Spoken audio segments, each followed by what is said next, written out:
It was Otto. He rose to worldwide attention with the name Malcolm X.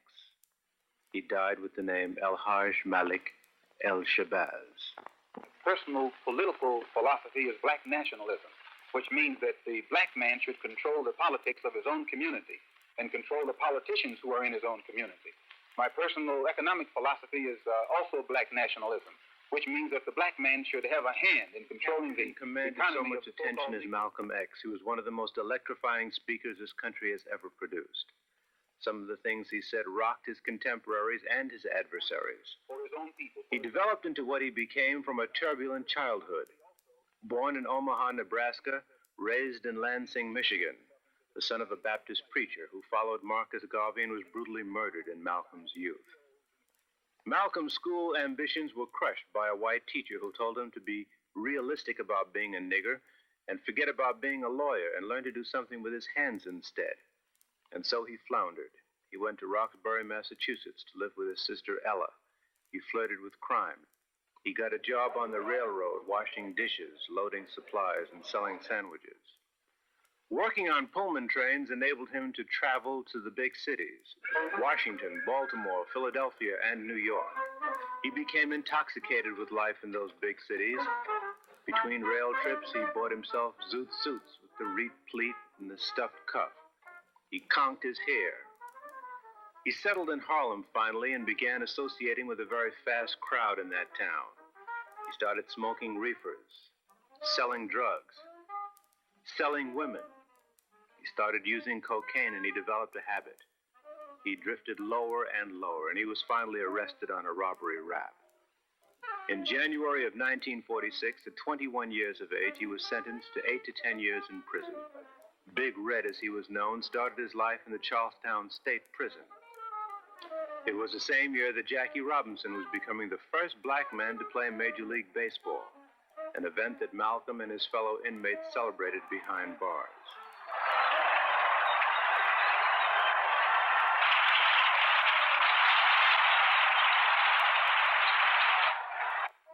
Malcolm was cold and belligerent in prison. He was soon dubbed Satan. Few would mess with him. But through the visits and letters of one of his brothers, he began to change. He was exposed to the teachings of a little-known man in Detroit named Elijah Muhammad. Malcolm's brother told Malcolm that his predicament was a direct result of one source, the white man. The message was, avoid the white devil and become independent. Clean yourself up. Pick yourself up. Don't smoke. Don't drink. Don't eat pork. Don't fornicate. And especially, be proud of yourself and your past. It prodded young Malcolm to do what he hadn't dreamt of doing for years, read. It was a painful process. He started with the dictionary, literally reading each page. Then grammar books. Then novels, textbooks, encyclopedias, history, philosophy, psychology, philology, geography, and on, into the night, every night, reading until the wee hours, past lights out.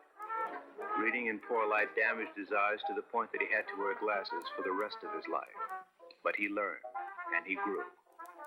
When he left prison in 1952, he was completely changed. He had a new perspective and a new attitude, as well as a desire to grow in the service of Elijah Muhammad. He dropped his last name, identifying it as a slave name. He replaced it with X, and he joined the Nation of Islam. Within the next 2 years, a lot happened. The United States Supreme Court handed down its historic Brown decision of 1954. It ruled that separate but equal schooling was inherently unequal and must end with all deliberate speed. And as that momentous verdict was being digested by America, Malcolm was back in the streets of Harlem, but now a minister of the Nation of Islam, assigned here by Elijah Muhammad to open up the nation's 7th temple. Malcolm fished for members at rallies that were being held by other organizations. It was a slow but very sure process. By now it was 1955, the year that the Civil Rights Movement ignited. It began in Montgomery, Alabama, with the Rosa Parks incident, and it spread throughout the nation. A young Baptist preacher at the forefront named the Reverend Dr. Martin Luther King, Jr. Picket demonstrations were occurring everywhere in the Southland and attracting heavy media coverage. Meanwhile, the Nation of Islam continued to grow. Malcolm was now Elijah Muhammad's national organizer and spokesman. He organized bazaars to attract new members and raise money. He turned out the first edition of the nation's newspaper, Muhammad Speaks, the sale of which brought in more money to develop the growing numbers of temples that were springing up with Malcolm's assistance. Malcolm read voraciously. He haunted bookstores like Louis Michau's National Memorial African Bookstore, located on 7th Avenue between 125th and 126th Streets. It helped him polish his astounding skills as a public speaker. It was his chief device to recruit members. It also helped him to deal with the news media that had begun to take notice. Abraham Lincoln tricked the so-called Negro into thinking that he was free. And when you read some of the books that were written by the so-called Negro historian J.E. Rogers, one of his books, God, the Africa's Gift to America, he points out plainly how Abraham Lincoln did nothing but trick the Negro, fool the Negro, and use the Negro, the same as every other politician who has been in the White House has been tricking and fooling and using the Negro as a political football ever since America has been America. The picket demonstrations in the South continued to escalate, and so did the development of the Nation of Islam, developing particularly in Harlem, where large crowds were now turning out to hear this fiery young man who had an extraordinary way with words and ideas. He sometimes spoke for hours, extemporaneously, but the attention of a standing crowd never faltered. Our desire, our prayer, that we can have a peaceful, intelligent rally here this afternoon. But at the same time, we see that they have surrounded us with many of their own agents in uniform and out of uniform who have spent much time here in Harlem posing as peace officers and at the same time breaking up the peace of black people. So we hope that they will be peaceful and we will be peaceful. We are here to tell you to love the white man. You have come to the wrong place. And those of you who think that you perhaps came here to hear us tell you to turn the other cheek to the brutality of the white man, I say again, you came to the wrong place.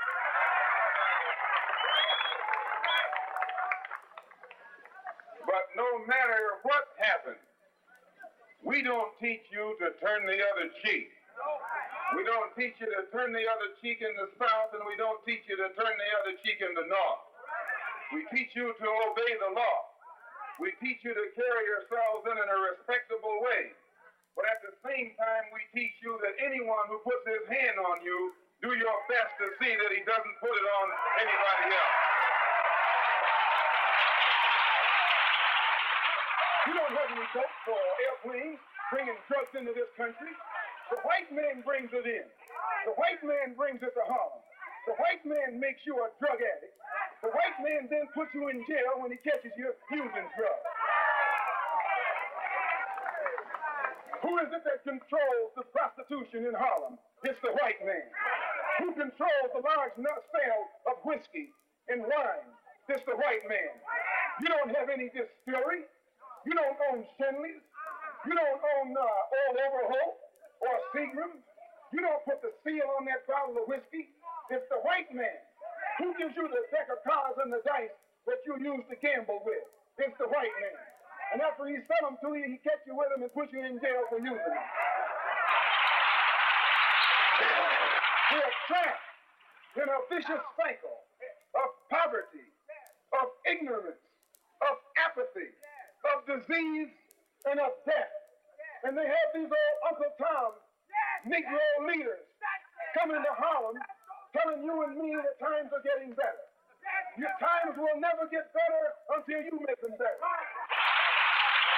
We love the same thing that goes on right here in Harlem. They will let a prostitute die as long as she come back to them later on. They encourage her to be a prostitute. They take bribes from her for being a prostitute. And they'll take it in cash or they'll take it in trade. Well, we're here to tell them it has to come to a stop. Anytime you find any white man taking advantage of your woman, disrespecting her, you're within your right to do the same thing to him that he's been doing to you.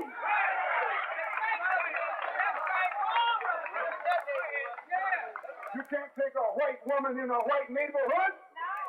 You can't grab a white woman in a white neighborhood. You can't even walk through a white neighborhood with a white woman. Why, what do you look like letting this blue-eyed thing walk around here with our women? Comes to fighting the enemy of America, you'll fight just like that. Whether he tell you to fight in Korea or fight in Berlin or fight in the South Pacific. As soon as he says stick 'em, you'll fight anybody he point the finger at. But right here in this country, under your nose, with two-legged white dogs, sticking four-legged dogs on your and my mother, you and I don't know how to fight. Sticking dogs on your and my sister, and you and I don't know how to fight. Sticking dogs on our children and dogs on our babies, and you don't know how to fight. You can't fight nor bark until the white man say bark or fight. In the South, you are segregated by that dog. In the North, you integrated with this dog. And it's no different. Hope you're not getting too wet.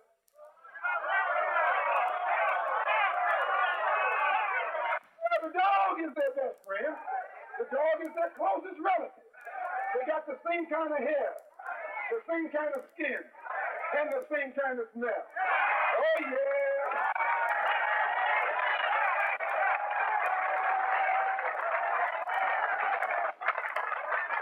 And Adam Clayton Powell knows it. He knows you can send him to Washington or you can send him to Puerto Rico. And because he knows it, he speaks with a loud voice, like a black man. And when he speaks with a loud voice, like a black man, the white man called him a racist. Says he sounds too much like a Muslim.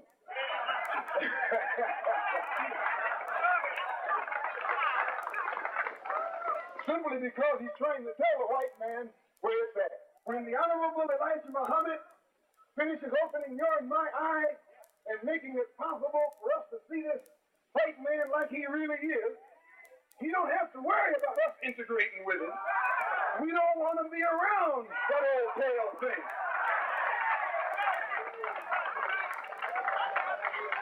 We don't want to be around that old pale thing. We don't want to integrate with that old pale thing. We don't want to sleep next to that old pale thing. So we can do without him. You find that old pale thing laying out in the sun, trying to get to look like you. That old pale thing.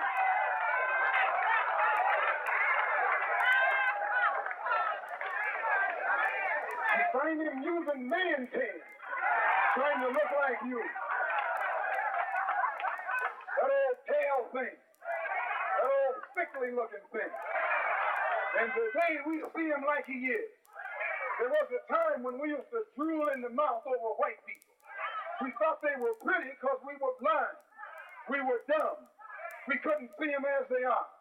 But since the Honorable Elijah Muhammad has come and taught us the religion of Islam, which has cleaned us up and made us so we can see for ourselves, now we can see that old pale thing to look exactly as he looked. Nothing but an old pale thing. The news media found Malcolm both frightening and irresistible. He was hit with a constant stream of questions from every quarter on most any subject involving race. He was pitted in several broadcast debates with black leaders and white. Some white reporters, however, learned from listening to Malcolm. This was one of the things that always shook me about Malcolm, is how fundamentally American he was in his outlook and his aspirations, despite his basic quarrel with American society. Because after all, what was his quarrel with American society? His quarrel with American society was the fact that the black man had been excluded from his rightful place.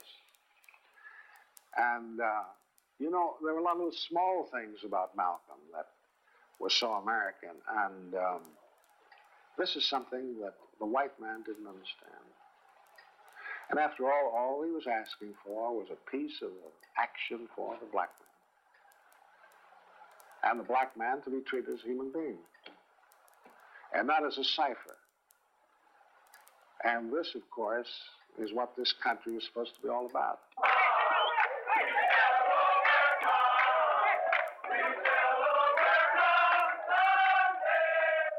Malcolm's fury was directed at the same enemy that Dr. King's movement in the South was attacking, white racism. But they had different ideas about dealing with the violence of whites upon blacks. Well, I've made this clear over and over again that my staff is absolutely committed to nonviolence. We have taught it, we have preached it, we have not encouraged violence at any point. We are not afraid. One who has the nerve to tie his own hands and then walk out and let a brute brutalize him. I have to respect him because he's doing something that I don't understand. What he's doing is beyond my power even to comprehend. It would be equivalent to putting handcuffs on me and putting me in the ring and telling me to fight Cassius Clay or Sonny Liston non-violently. I don't think I could do it. And whoever could do it, I have to, power to you. But all I'm saying, sir, is this. Whenever you're dealing with an enemy, there must be some dialogue. You have to be able to communicate. You can't, and the medium of communication usually is language.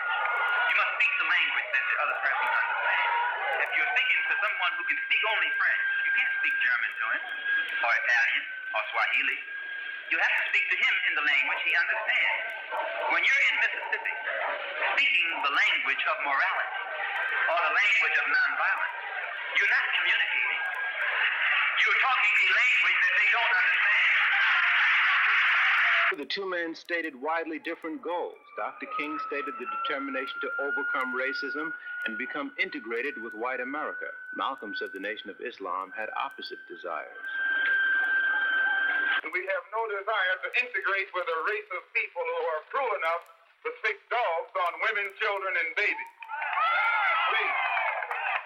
We don't want to have anything to do with any race of dogs.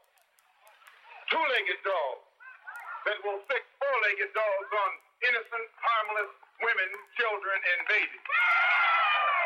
Mass media had by now labeled the Nation of Islam the Black Muslims.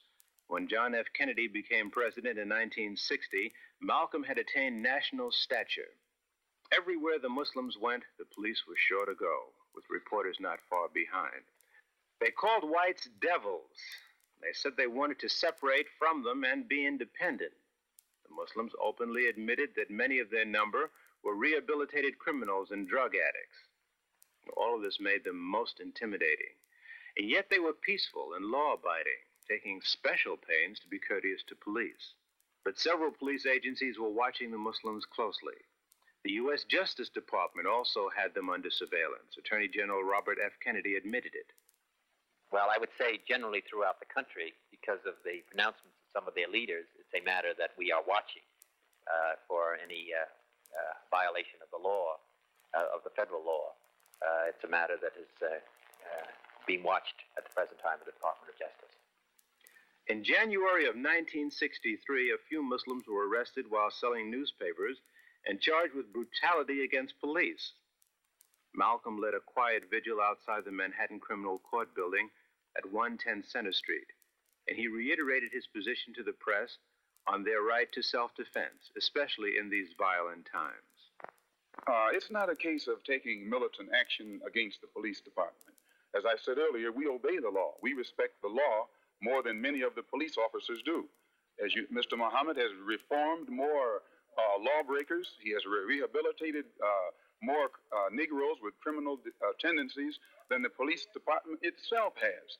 And the Muslims in Harlem have done more to bring about respect of law and order than the police department in Harlem has. And I've had police officials in New York City at the top level admit this. So it's not a case of taking militant action against any police. It's a case of letting the police and anyone else who's involved know that we are human beings, we are men, and we will stand like men and defend ourselves like men. I understand that you were riding next to the president's car when the assassination took place. You did not not say the person who fired the shot? No, sir. It was back over my right shoulder. In the wake of the tragedy, Malcolm was among the many national figures who were sought after for reactions to the assassination.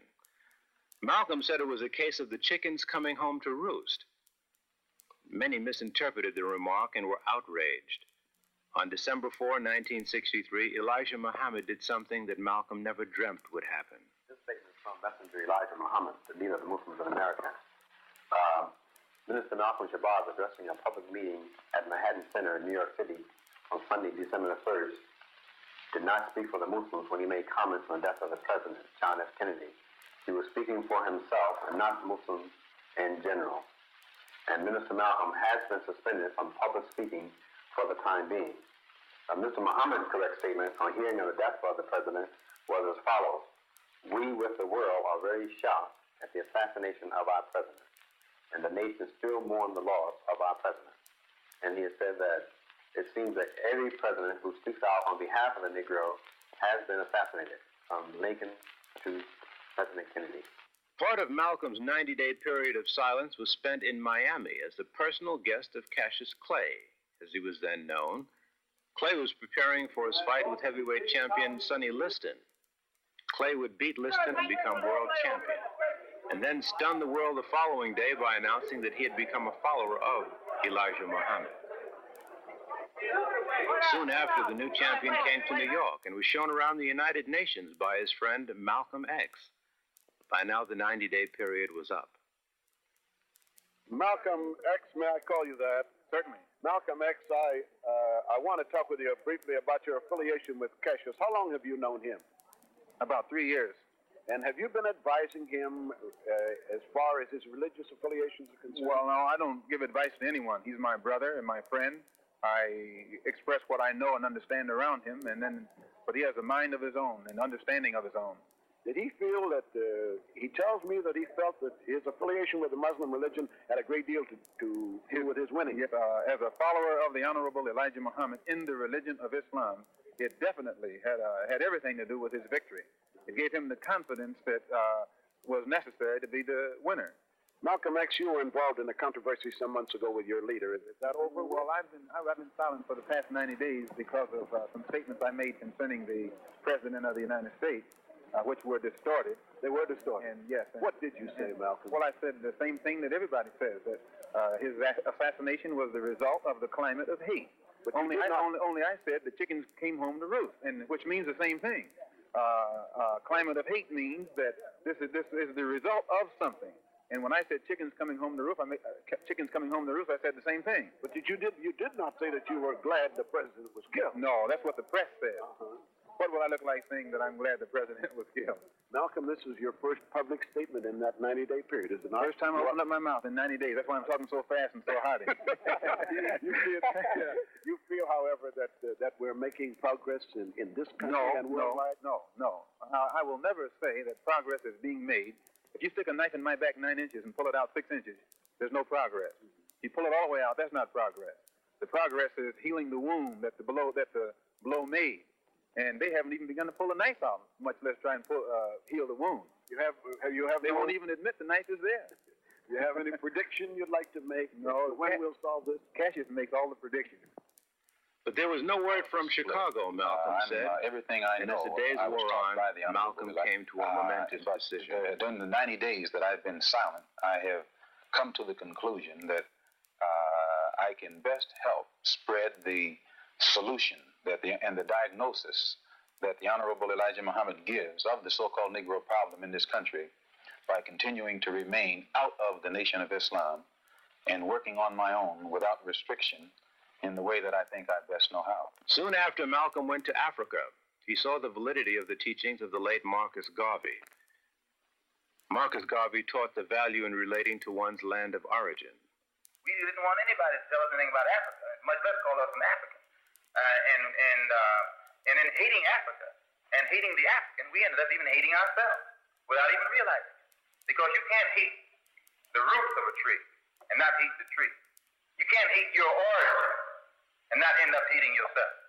You can't hate Africa and not hate yourself. And you show me one of these people over here who have been thoroughly brainwashed, who has a negative attitude toward Africa, and I'll show you one that has a negative attitude toward himself. Malcolm also made his Hajj, the trip to the holy city of Mecca. There he received an Islamic name, El-Hajj Malik El-Shabazz. He was also shocked to see Muslims who were white, but not racists. Malcolm traveled extensively in Africa, Ghana, Nigeria, Uganda, Kenya, Liberia, Senegal, delivering countless fiery speeches, telling the African about the plight of the Afro-American. Malcolm noticed that he was being followed. His words elicited strong reaction among Africans. Many African delegates began quoting Malcolm in UN debates, much to the embarrassment of America. He made 2 trips to Africa that year, and though his concern still centered on blacks in America, he was now seeing the problem in international context. Malcolm, what is your purpose here? Well, my purpose here is to remind the African heads of state that there are 22 million of us in America who are also of African descent, and to remind them also that we are the victims of America's colonialism or American imperialism, and that our problem is not an American problem, it's a human problem. It's not a Negro problem, it's a problem of humanity. It's not a problem of civil rights, but a problem of human rights. And what do you hope for from this conference? Well, we hope to bring pressure upon them, or rather we hope to impress upon them the importance of their bringing pressure and world opinion upon the United States to take some meaningful effort to solve our problem in America. We want them to help us get our problem before the United Nations and charge America with violating our human rights in the same way that South Africa is charged with violating the human rights of our people in that area. And what sort of reaction have you been getting from the African leaders? Well, I've gotten a good reaction, a very sympathetic reaction, and an understanding reaction. Many of them had been misinformed by the American government into thinking that black people in America don't identify with Africa, and therefore they've restrained themselves from voicing their interest in our problem. But I've impressed upon them that our problem is their problem, as well as their problems are our problems. When he returned, he found that the news that he had a new perspective had beaten him back home, and the press was waiting for him to explain. When I was on the pilgrimage, I had close contact with Muslims whose skin would in America be classified as white, and with Muslims who themselves would be classified as white in America.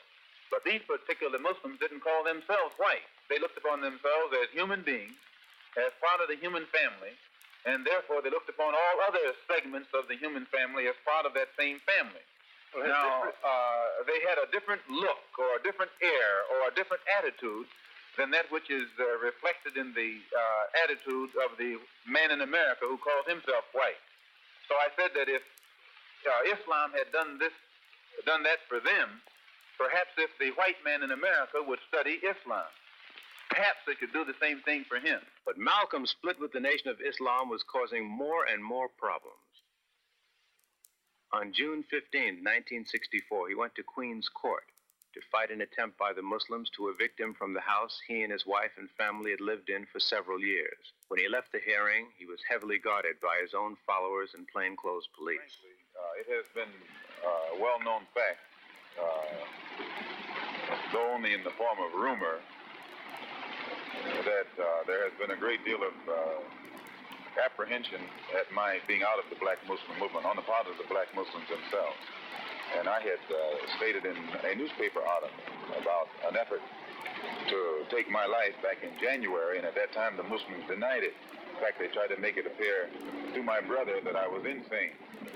But on a program in Chicago called Hotline, was moderated by Wesley South, John Ali, the national secretary, admitted, I think it was Wednesday or Thursday, one of these days last week, that they absolutely were going to kill me.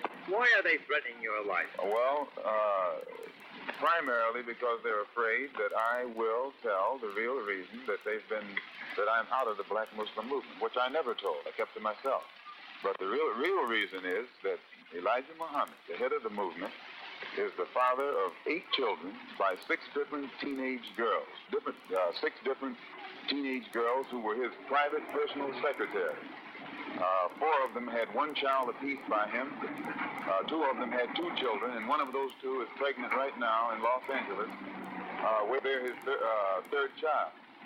And the one who first made me aware of this was Wallace Muhammad, Mr. Muhammad's son. And it was their fear that if I remained in the black Muslim movement, and this came into the knowledge of his followers, that they would leave him and follow me. So a plan immediately was set in motion to take me down, put me out, and the statement that I allegedly made, or not that I allegedly made, I did make it, the statement that I made about Kennedy was used as a pretext to take me down.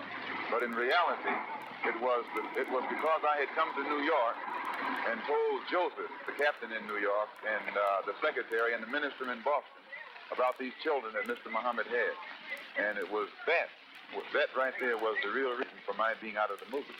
Did you get out of the... What will you take to protect yourself from this threat? I take no steps. I have a rifle. If anybody comes to my house without a good reason, I intend to try and use it, and that's all. A few days later, Congress passed the Civil Rights Bill barring discrimination in education. Malcolm had this reaction in the schoolyard of IS 201 in Harlem. I'm going to use to prove that you can use new legislation and change the conditions that our people face in the South. So instead of legislation, in my opinion, it takes education. The whites have to be re-educated so that the racism that they have in their heart can be eliminated, and our people have to be re-educated so that we will know how to do something for ourselves instead of waiting for others to do it for us all the time. Well, how will that re-education be brought about?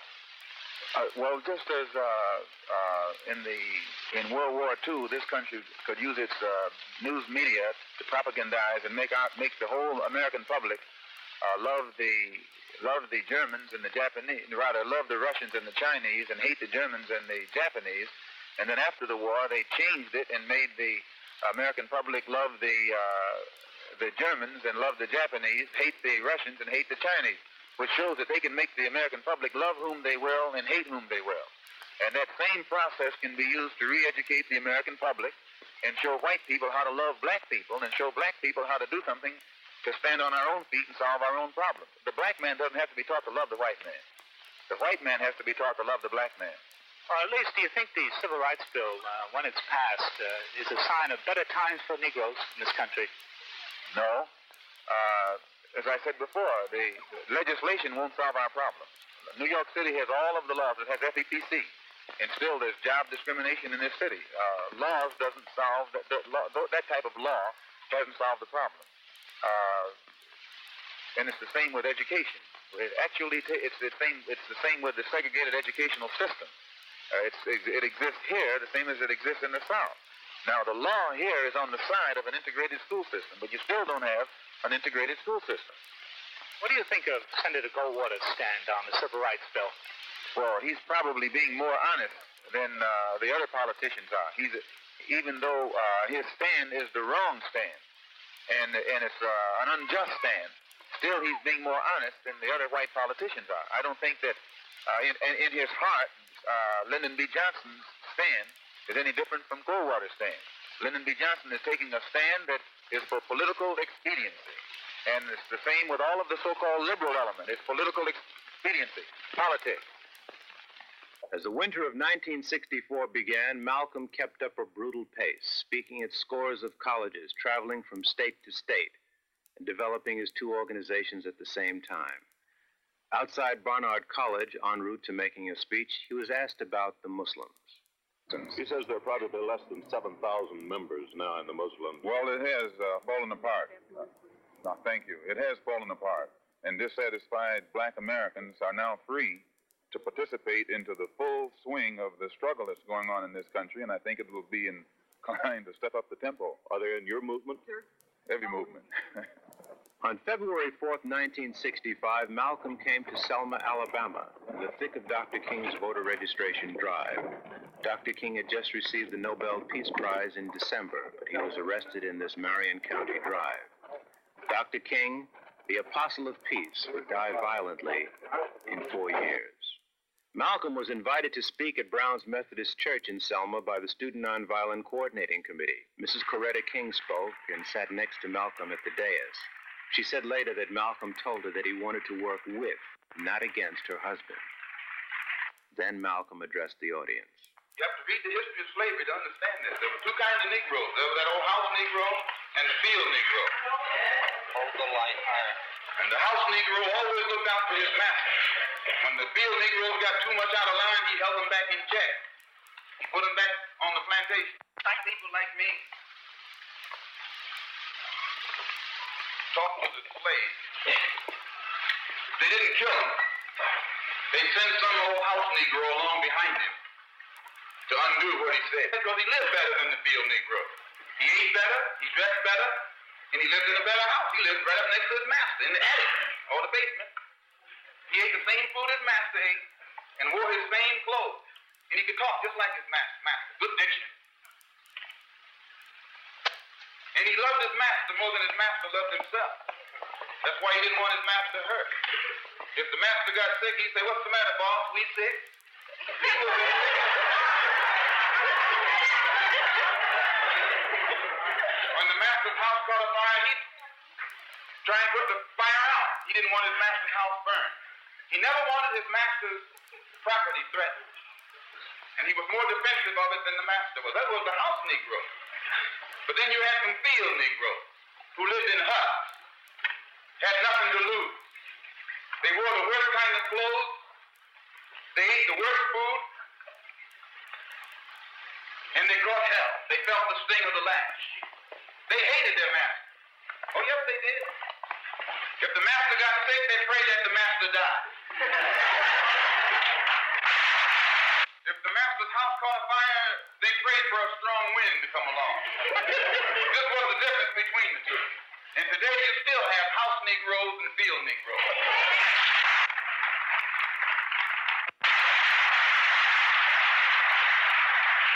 I'm a field Negro.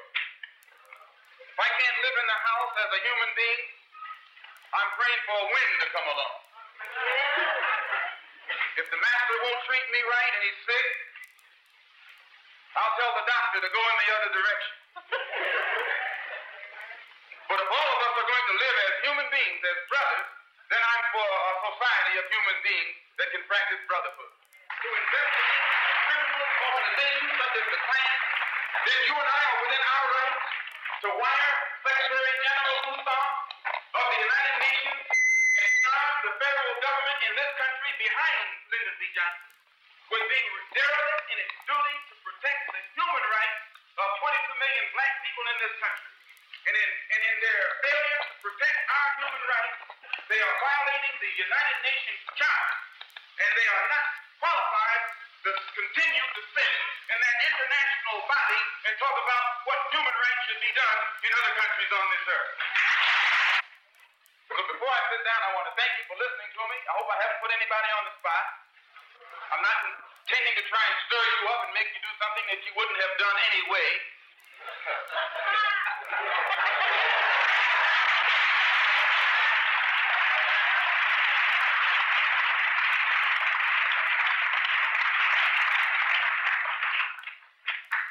I pray that God will bless you in everything that you do. I pray that you will grow intellectually so that you can understand the problems of the world and where you fit into in that world picture. And I pray that all the fear that has ever been in your heart will be taken out. And when you look at that man, if you know he's nothing but a coward, you won't fear him. If he wasn't a coward, he wouldn't gang up on him. He wouldn't need to.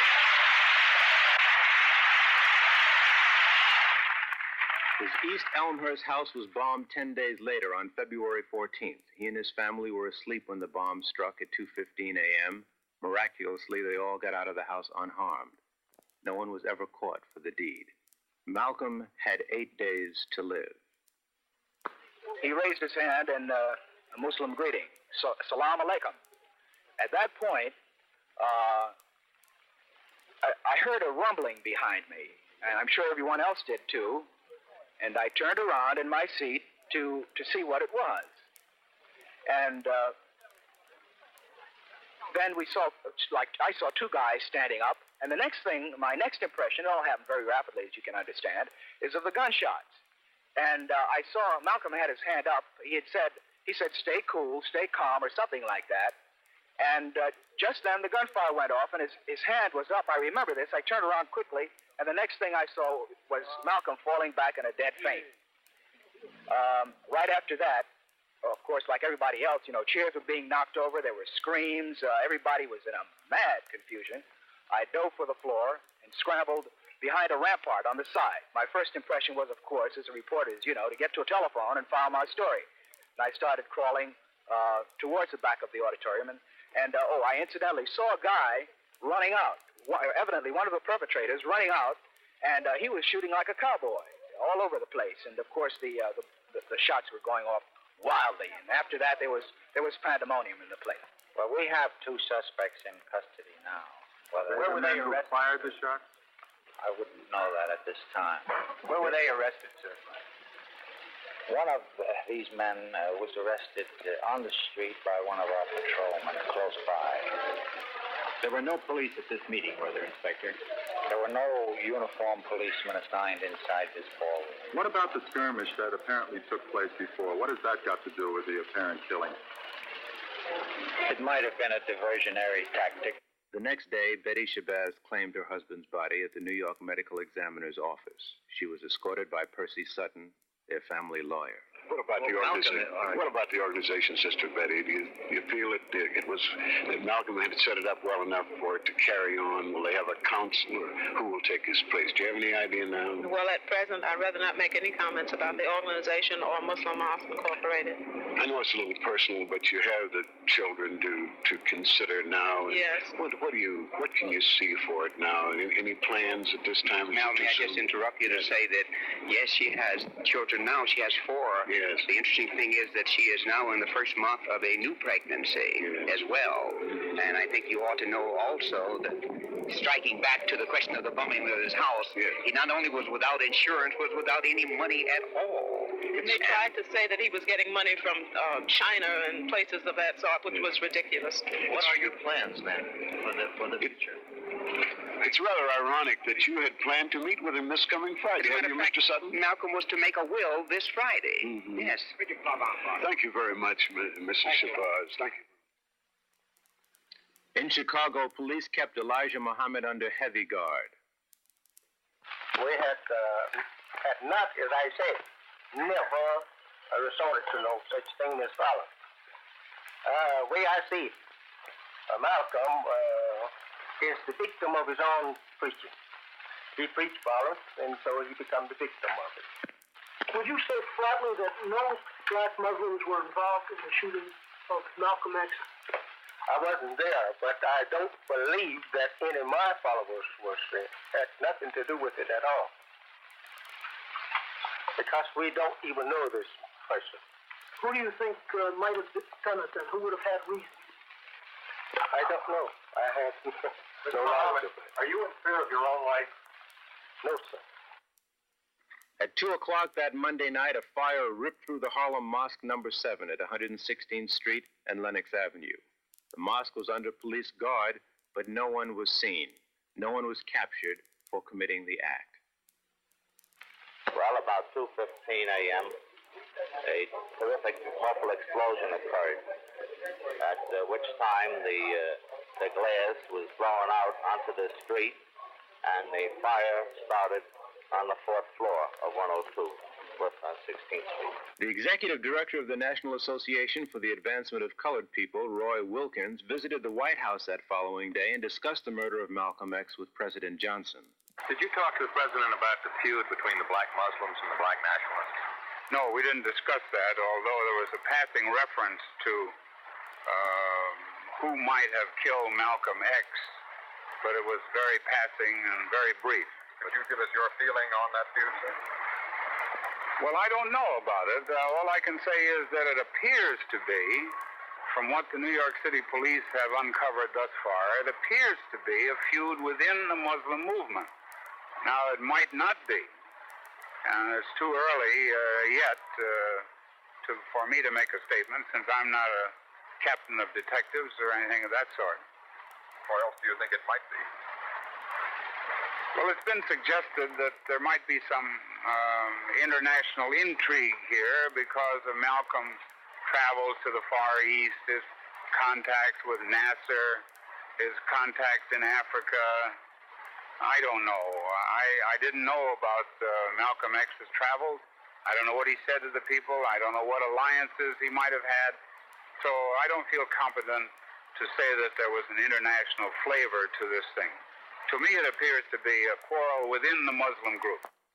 James Farmer, head of the Congress of Racial Equality, had this comment about the murder. Mr. Farmer, what makes you say that Malcolm X's murder was an international conspiracy? Well, I think that it had international implications. I understand that Malcolm X made an attempt last week to contact the State Department about a plot against his life. I cannot imagine his seeking to contact the State Department unless he thought that the plot had international implications. Do you feel that the black Muslims were in any way responsible for his death? I have no belief that the black Muslims were responsible in any way for Malcolm X's death. Do you have any theory of why he was murdered or how? No, I am urging, however, that the federal government launch an investigation into all the circumstances surrounding his murder. I think that the answers to the many questions raised should come out of that inquiry. Harlem was shaken by Malcolm's death. Several stores were closed in tribute. Police were on patrol everywhere, expecting violence. Everyone was asking the same question in the community: who killed Malcolm? The question is still hanging. On February 26th, a Friday, Norman 3X Butler was arrested and charged with Malcolm's murder. Thomas 15X Johnson would be arrested the next week, March 3rd.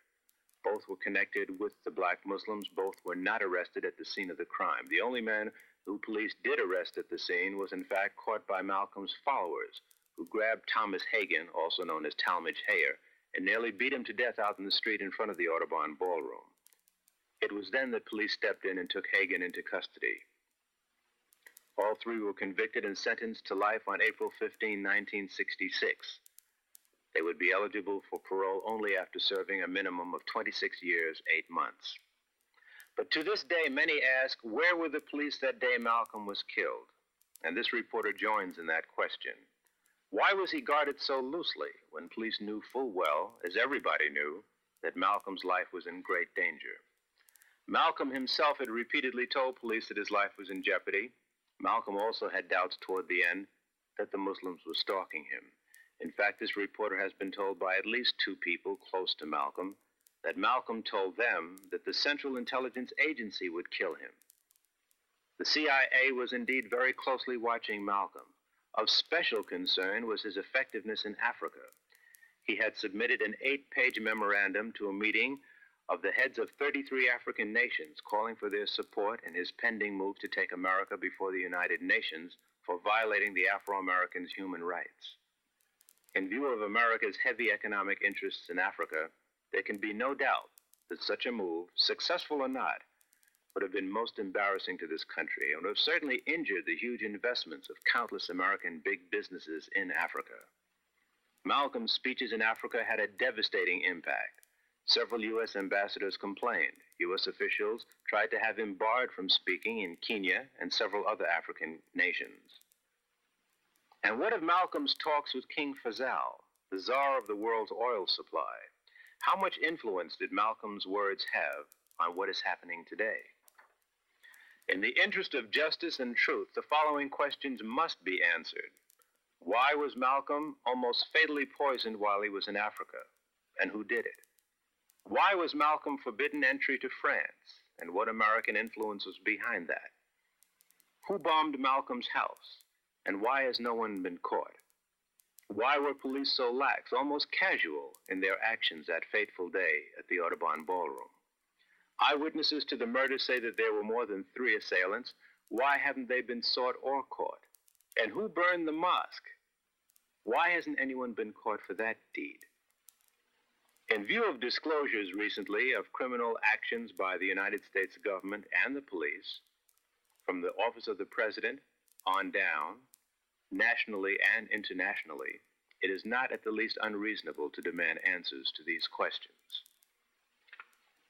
At 20 minutes after 9 Saturday morning, February 27th, the Faith Temple of God in Christ on Amsterdam Avenue and 150th Street opened its doors for the funeral of El-Hajj Malik El-Shabazz. Relatively few of the 6,000 persons who were estimated there could get into the church. R.C. Davis, a friend of Malcolm's, delivered the eulogy.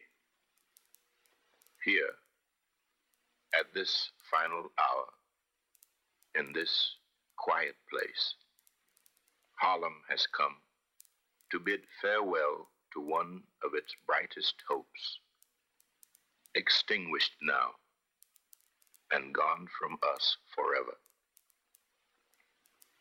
For Harlem is where he worked and where he struggled and fought. There are those who will consider it their duty as friends of the Negro people to tell us to revile him, to flee even from the presence of his memory, to save ourselves by writing him out of the history of our turbulent times. Many will ask what Harlem finds to honor in this stormy, controversial, and bold young captain, and we will smile. Many will say, turn away from this man, for he is not a man, but a demon, a monster, a subverter, and an enemy of the black man. And we will smile. They will say that he is of hate, a fanatic, a racist, who can only bring evil to the cause for which you struggle. And we will answer and say unto them, did you ever talk to Brother Malcolm? Did you ever touch him or have him smile at you? Did you ever really listen to him? Did he ever do a mean thing? Was he ever himself associated with violence or any public disturbance? For if you did, you would know him. And if you knew him, you would know why we must honor him. Malcolm was our manhood, our living black manhood. This was his meaning to his people. And in honoring him, we honor the best in ourselves. However much we differed with him, or with each other about him and his value as a man, let his going from us serve only to bring us together now. Consigning these mortal remains to earth, the common mother of all, secure in the knowledge that what we place in the ground is no more now a man, but a seed, which, after the winter of discontent, will come forth again to meet us, and we shall know him then for what he was and is, a prince, our own black shining prince, who did not hesitate to die because he loved us so. Anytime you beg another man to set you free, you will never be free. Freedom is something that you have to do for yourself. Just like the white man in America brought about freedom for himself by letting the people who oppressed him and colonized him know that he was willing to pay the price. And until the American Negro lets the white man know that we are really, really ready and willing to pay the price that is necessary for freedom, our people will always be walking around here second-class citizens, or what you call 20th century slaves. What price are you talking about, sir? The price of freedom is death.